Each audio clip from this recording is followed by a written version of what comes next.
ಎಲ್ಲರಿಗೂ ನಮಸ್ಕಾರ. ನನ್ನ ಯೂಟ್ಯೂಬ್ ಚಾನಲ್ ವಂಡರ್ಫುಲ್ ವಂಡರರ್ಗೆ ಎಲ್ಲರಿಗೂ ಸ್ವಾಗತ.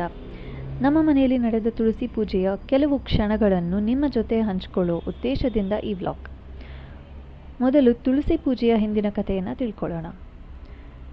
ಶಿವನ ಕೋಪದಿಂದ ಸೃಷ್ಟಿಯಾದ ಜಲಂಧರ ಎಂಬ ರಾಕ್ಷಸನು ತನ್ನ ಗುರುಗಳಾದ ಶುಕ್ರಾಚಾರ್ಯರ ಸಲಹೆಯಂತೆ ವೃಂದ ಎಂಬ ಪತಿವ್ರತೆಯನ್ನು ಮದುವೆ ಆಗ್ತಾರೆ. ವೃಂದ ತನ್ನ ಪತಿಯ ದೀರ್ಘಾಯುಷ್ಯಕ್ಕಾಗಿ ಪೂಜೆಯನ್ನು ಮಾಡುವಾಗ ಆ ಪೂಜೆ ಸಫಲವಾದರೆ ಜಲಂಧರನನ್ನು ಸಂಹಾರ ಮಾಡುವುದು ಕಷ್ಟ ಎಂದು ಆ ಪೂಜೆಯನ್ನು ವೃಂದಾಳ ಜೊತೆಗೆ ಜಲಂಧರನ ರೂಪದಲ್ಲಿರುವ ವಿಷ್ಣು ಪೂರ್ಣಗೊಳಿಸುತ್ತಾರೆ.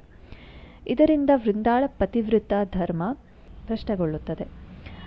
ಆಗ ವೃಂದ ವಿಷ್ಣುವಿಗೆ ಶಾಪವನ್ನು ನೀಡುತ್ತಾರೆ. ಇದರಿಂದ ಶಾಲಿಗ್ರಾಮ ಅಂದರೆ ಕಲ್ಲಾಗಿ ಹೋಗ್ತಾರೆ ವಿಷ್ಣು. ಆಗ ಲಕ್ಷ್ಮಿ ವೃಂದಾಳ ಬಳಿ ಬಂದು ವಿಷ್ಣುವನ್ನು ಶಾಪಮುಕ್ತನಾಗಿ ಮಾಡಲು ಕೇಳಿಕೊಂಡಾಗ ವೃಂದ ತನ್ನ ಶಾಪವನ್ನು ತೆಗೆದುಹಾಕಿದಳು, ಆದರೆ ತನ್ನ ಸ್ವಂತ ಜೀವವನ್ನು ಪಣಕ್ಕಿಟ್ಟಳು.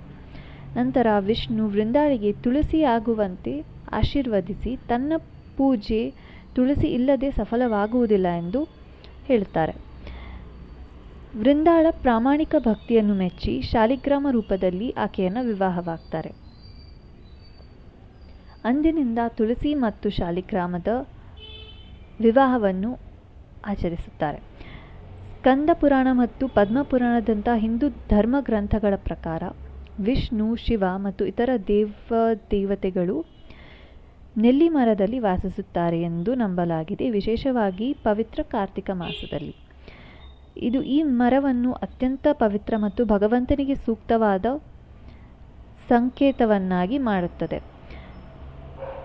ಇದರಿಂದ ವಿಷ್ಣುವಿನ ರೂಪದಲ್ಲಿ ನೆಲ್ಲಿ ಮತ್ತು ತುಳಸಿಯ ವಿವಾಹವನ್ನು ಮಾಡ್ತಾರೆ.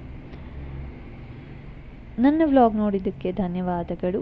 ಈ ವಿಡಿಯೋ ಇಷ್ಟ ಆಗಿದ್ದಲ್ಲಿ ಲೈಕ್ ಮಾಡಿ, ಶೇರ್ ಮಾಡಿ ಮತ್ತು ನನ್ನ ಚಾನಲ್ಗೆ ಸಬ್ಸ್ಕ್ರೈಬ್ ಮಾಡಿ.